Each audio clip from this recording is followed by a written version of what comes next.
Good afternoon. Welcome to the public session of the 204th meeting of the National Council on the Arts. Please note that this meeting is being recorded.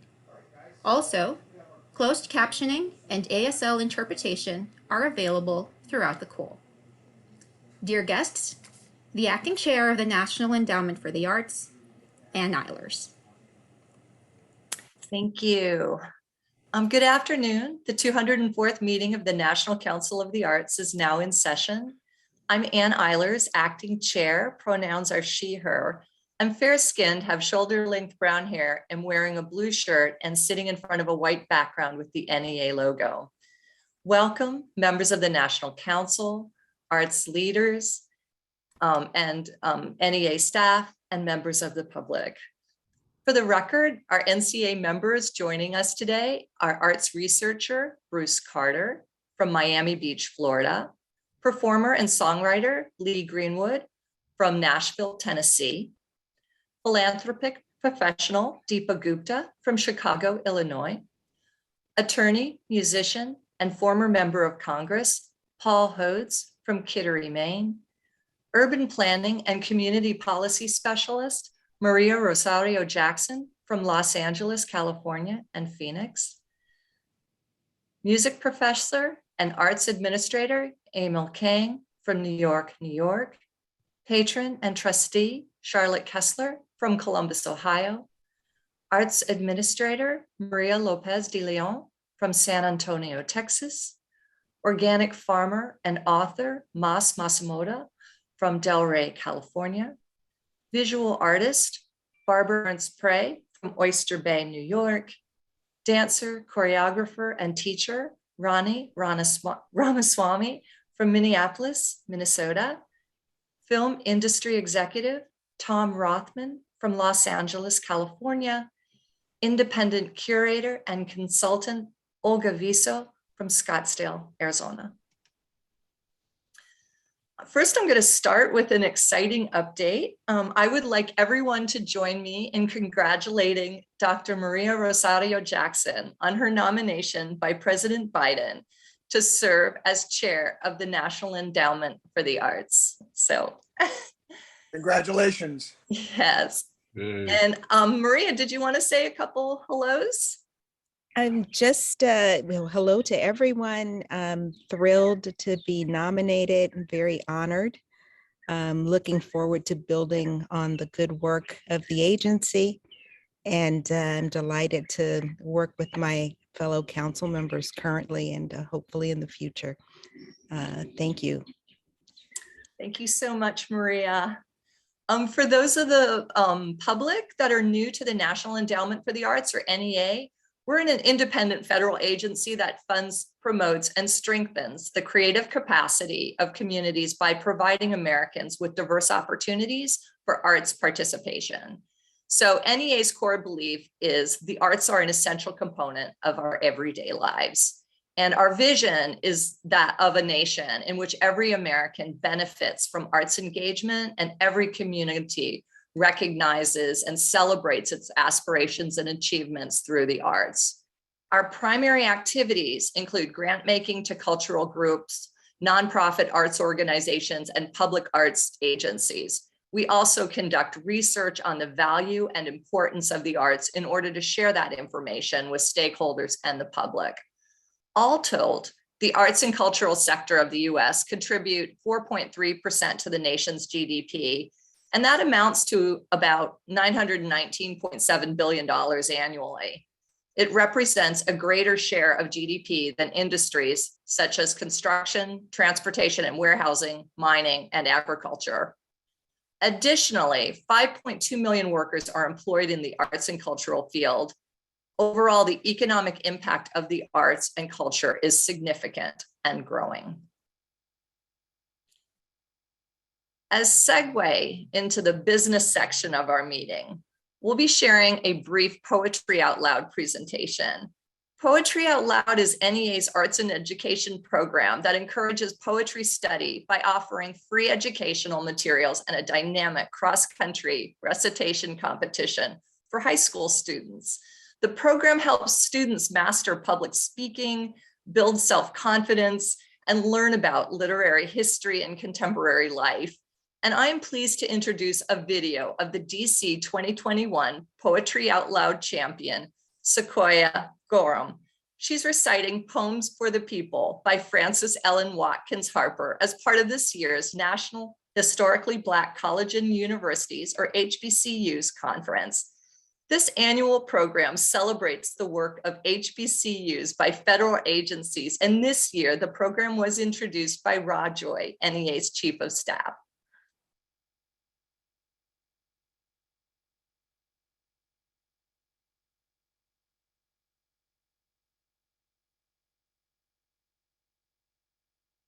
Hello, everybody.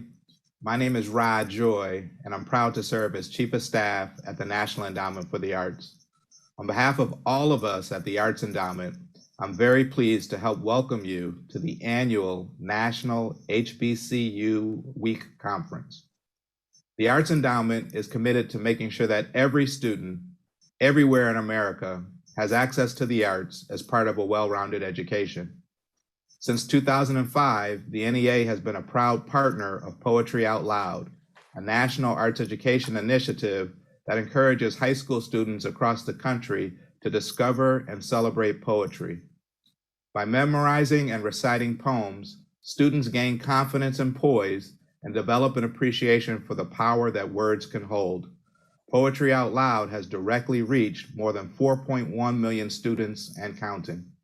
To help us celebrate the National HBCU Week Conference, it is now my honor to introduce Sequoia Gorham, the 2021 Poetry Out Loud DC champion and a sophomore at the Duke Ellington School of the Arts. Sequoia, take it away.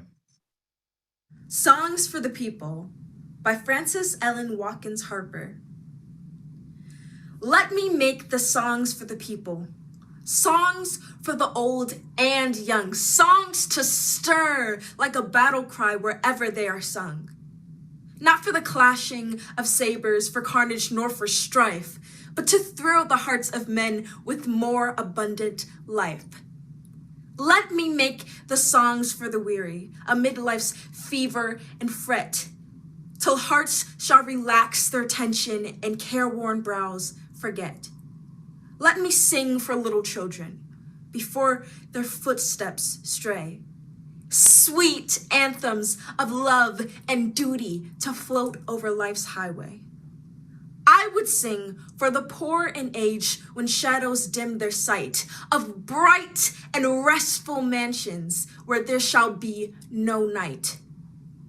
Our world needs music, pure and strong, to hush the jangle and discords of sorrow, pain, and wrong. Music to soothe all its sorrows, till war and crime shall cease, and the hearts of men, grown tender, girdle the world with peace.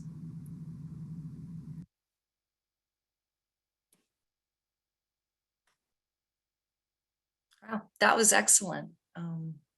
Very powerful. So now our next regular business. Can I get a motion to approve the minutes of the June council meeting? So moved. A second? All those in favor? Aye. Aye. Any, Aye. any Aye. opposed? Okay, motion carries. Thank you. Now, a quick update on our American Rescue Plan.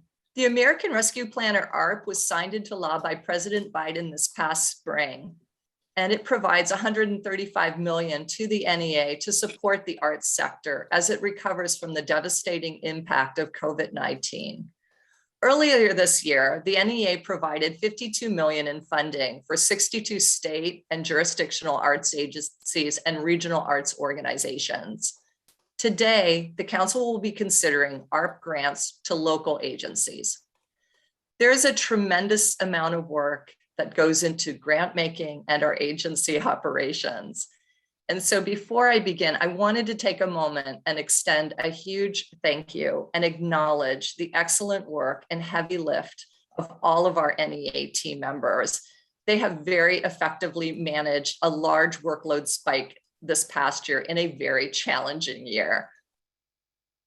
So thank you, NEA team. Now, to conduct our members' votes for funding and rejection of grants, I'm pleased to introduce Ayanna Hudson, Acting Deputy Chair for Programs and Partnerships.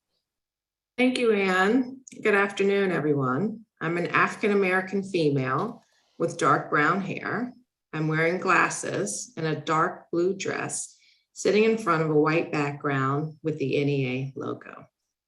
Council members, we will proceed with the application review section of the agenda.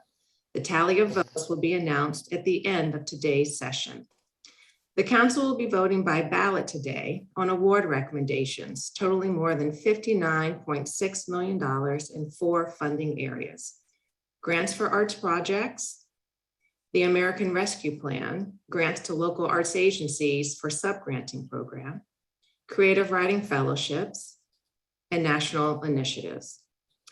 These funding recommendations are found in the corresponding sections of the council book. For your vote to be tallied, you must be present on the line at the time of the motion, discussion, and vote.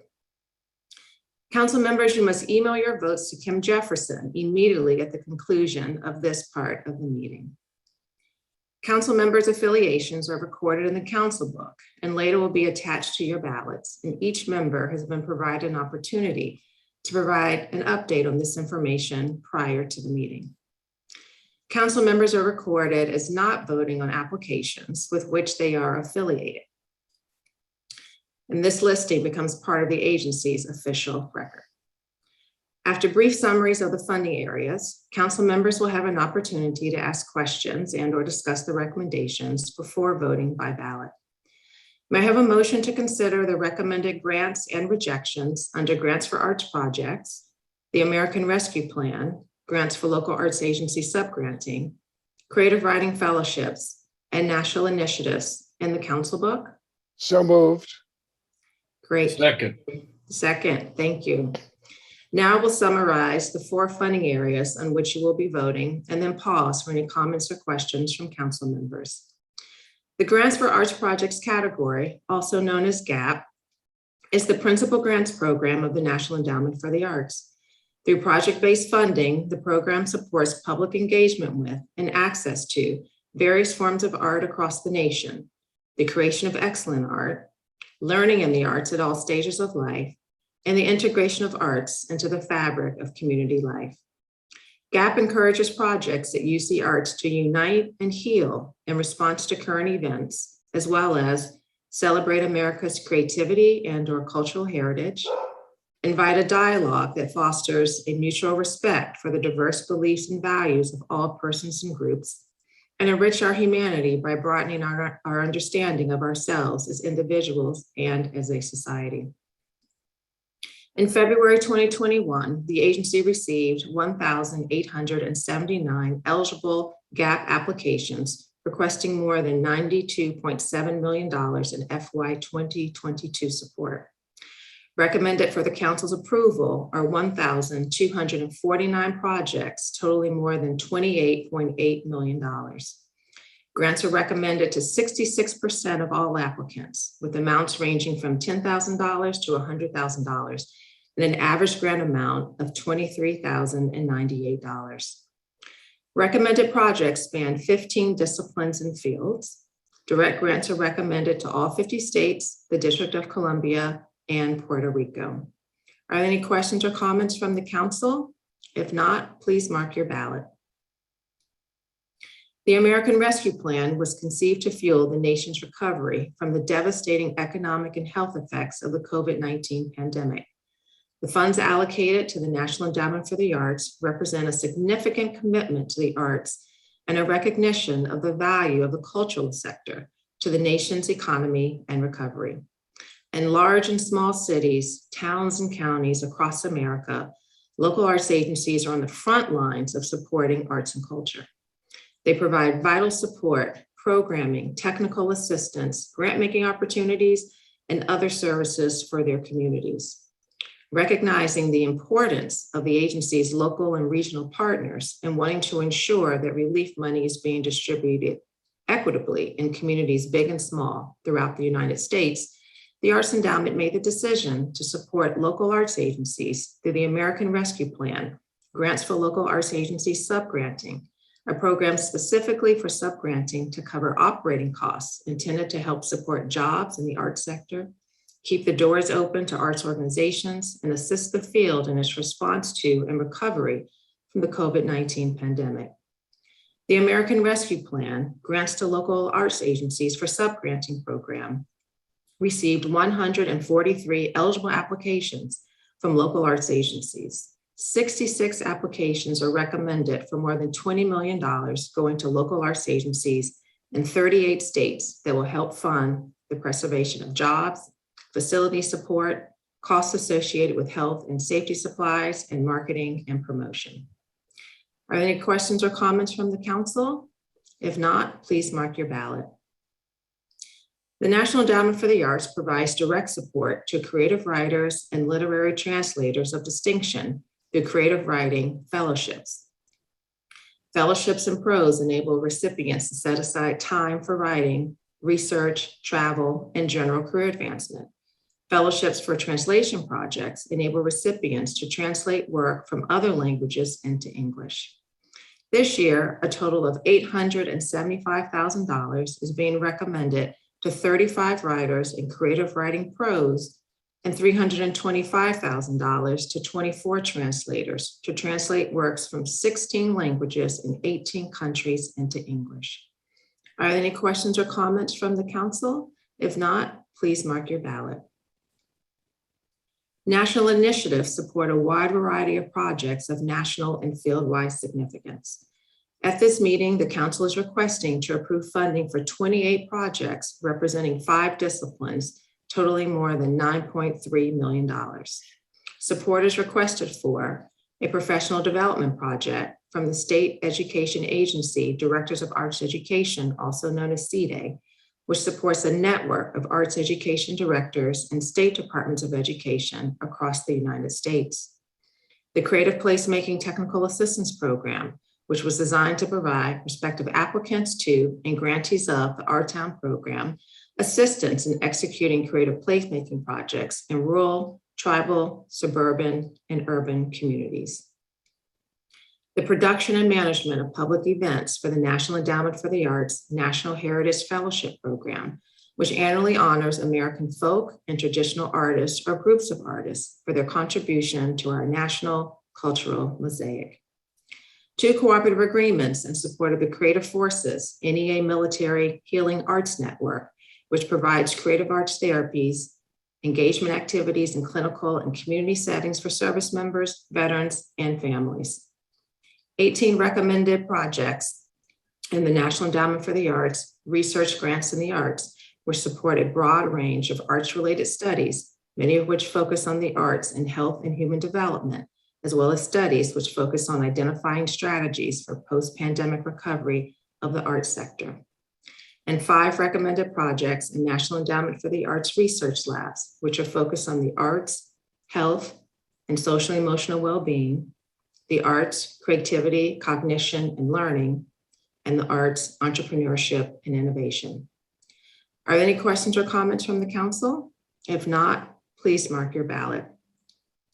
And council members, you may now email your votes on those 4 categories to Kim Jefferson. Finally, we move to the award update section of the council book. These grants have been awarded under the chairman's delegated authority and are brought to the council's attention at this meeting, but no vote is necessary.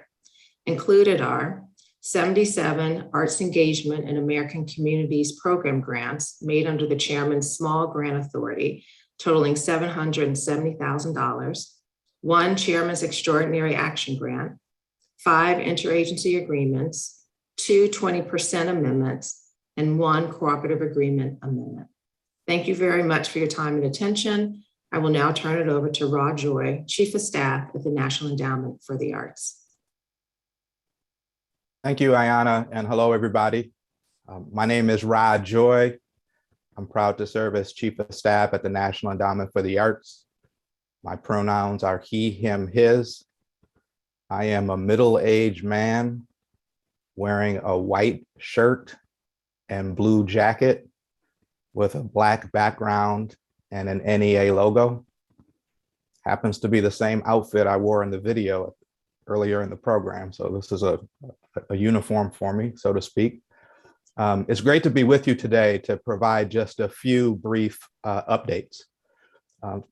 First and foremost, a bit earlier today, we had an opportunity to thank 6 of our outgoing members of the National Council on the Arts.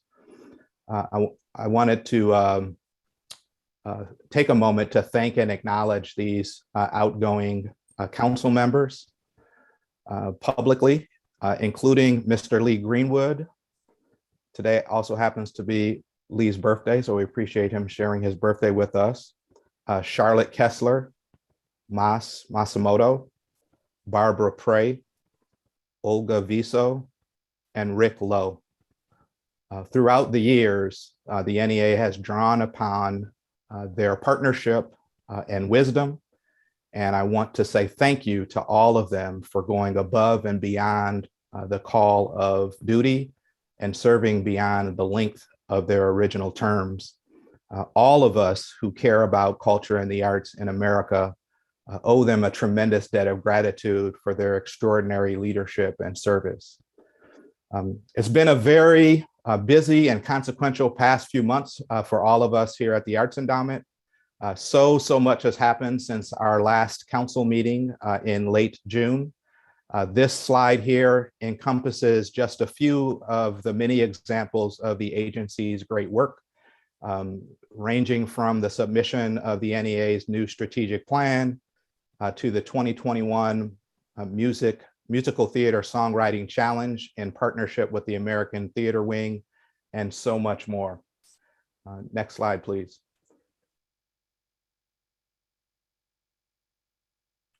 This October marks the 35th anniversary of National Arts and Humanities Month.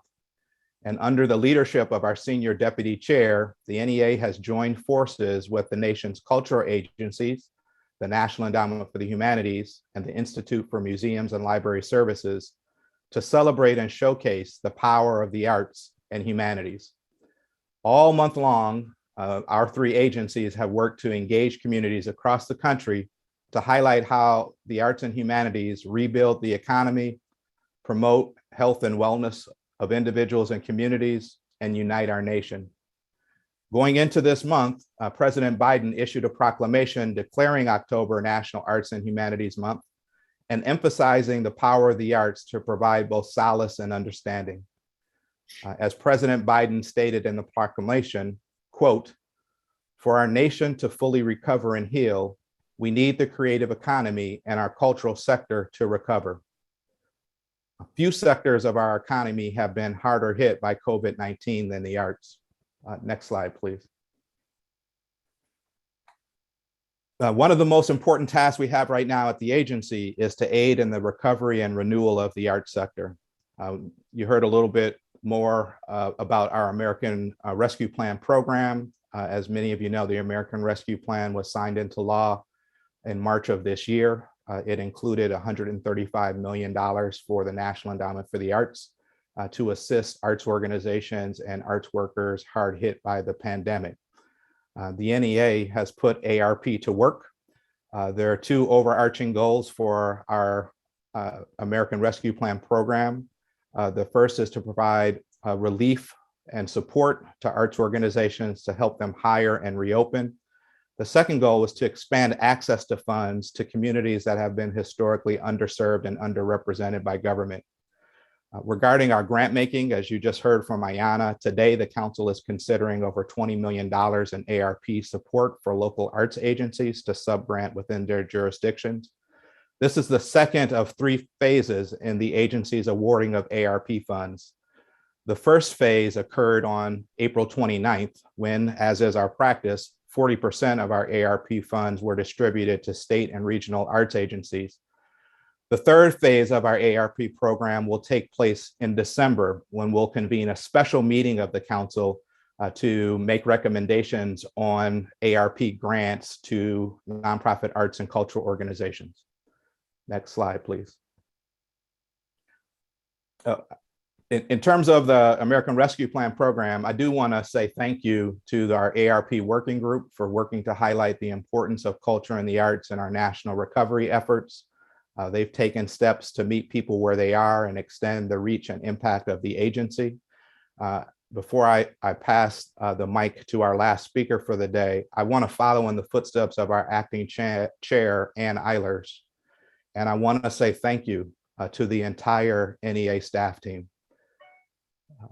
Throughout these challenging times, our entire staff has powered through, working tirelessly and selflessly to lead the NEA's ongoing efforts and to support America's cultural infrastructure. This has been an incredibly heavy lift for our small agency, and I am profoundly grateful to our entire staff, all offices and all divisions, for their service, resolve, and professionalism. We want to express our heartfelt thanks for all that they do. For our final update today, I'm going to turn it over to Bill O'Brien. He's going to provide an update on our work with military veterans. Bill's presentation today is going to start with a short video on our Creative Forces Military Healing Arts Network. And so perhaps we can start with the video and then you'll hear from Bill. Thank you.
Hi, my name is Bill O'Brien. I'm the Senior Advisor for Innovation at the National Endowment for the Arts.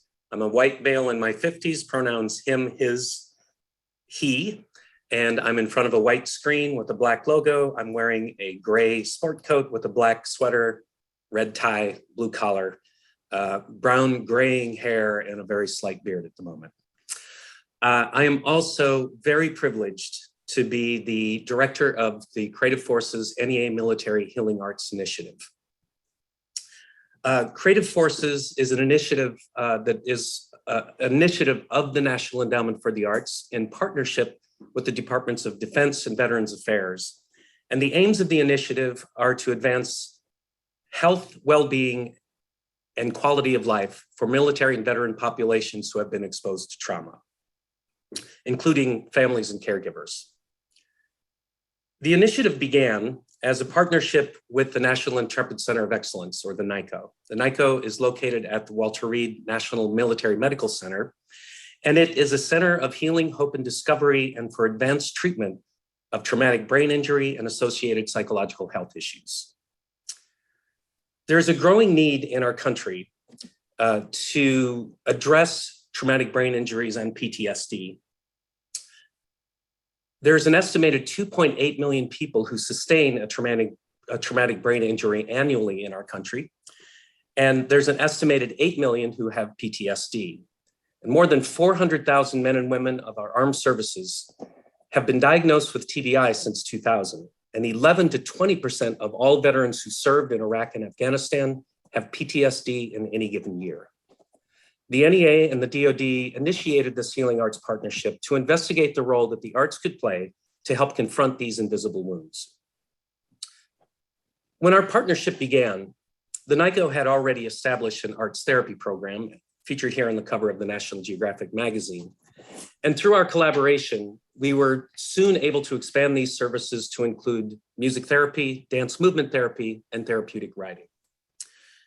We were also dedicated to the advancement of treatment, evaluation, and research that could improve our understanding of the physical, social, and behavioral impacts of creative arts therapies in integrative care settings.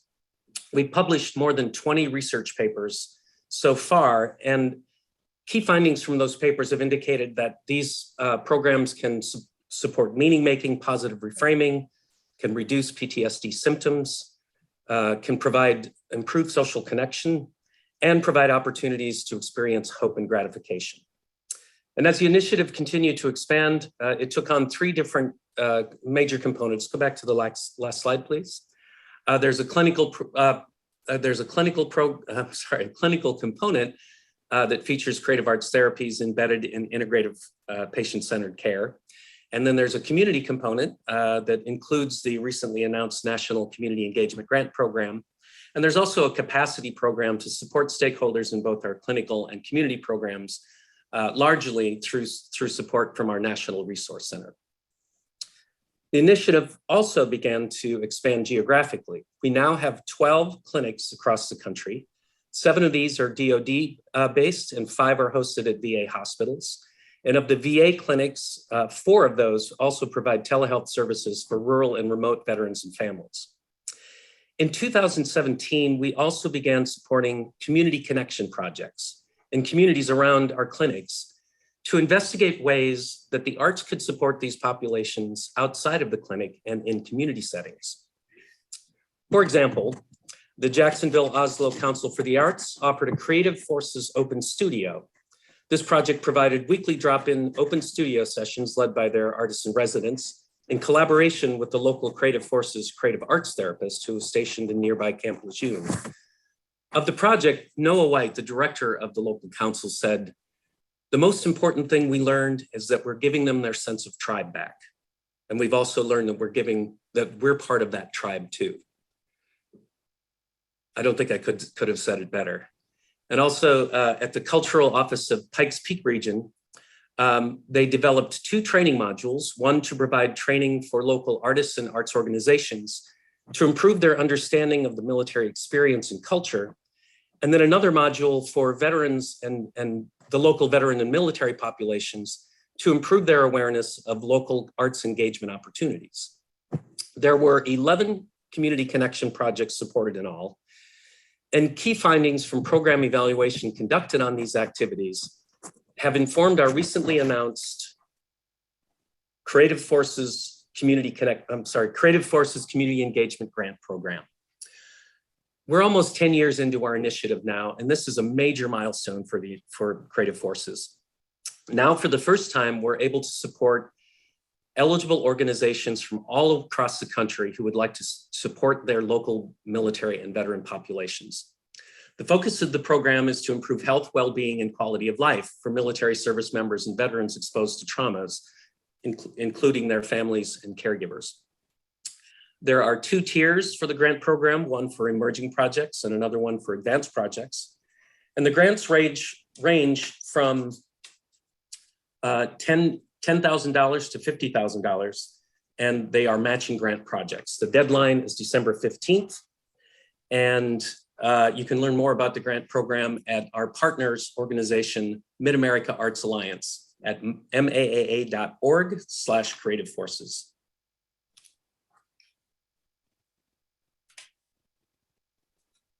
Next slide, please. As was the case with the community connection projects, the Community Engagement Grant Program is really highly focused on the impacts and benefits that can be experienced by participants in the programs. The outcomes that we have identified and will be tracking across the grant programs include creative expression, particularly in ways that can lead to deeper understanding of self and improved understanding of others, social connectedness and the ability to build supportive relationships in life and a sense of belonging in community, and resilience, the ability to rebound from stress, unexpected events or life challenges, and independence and successful adaptation to civilian life. You can learn more about the grant program at the Mid-America Arts Alliance website. And you can also visit our National Resource Center to learn more about an upcoming webinar series that we'll be providing on November 10th in alignment with both Veterans Day and Military Family Appreciation Month. And while you're at the National Resource Center, you can also visit our digital exhibit featuring artwork that was created by patients who have gone through our clinical programs. Thank you so much for joining us today. We really do hope that we're going to be supporting a Creative Forces project in your town soon. And we're going to close by hearing from some of the patients who've gone through our clinical program from a video from our digital exhibit, who are describing the role the arts played in their healing efforts. Thank you.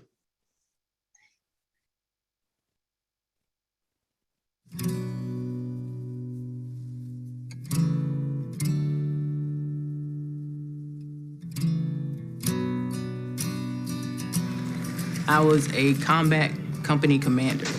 When I came home, I had so many anger issues. Then it turned into depression, it turned into hurt, shame. The most difficult thing I ever had to say, there's 3 words we're all terrified to say, is I need help. Art and art therapy are probably one of the only things that I've had in my life that I would equate to post-traumatic growth. It's how you're gonna grow, how you're gonna change. I was able to heal by utilizing music, was able to heal by utilizing the arts. I was able to see it, feel it, and I knew it made me better. Even though I have PTSD and trauma, it's gonna be okay. You're gonna go through some things, but you're not by yourself.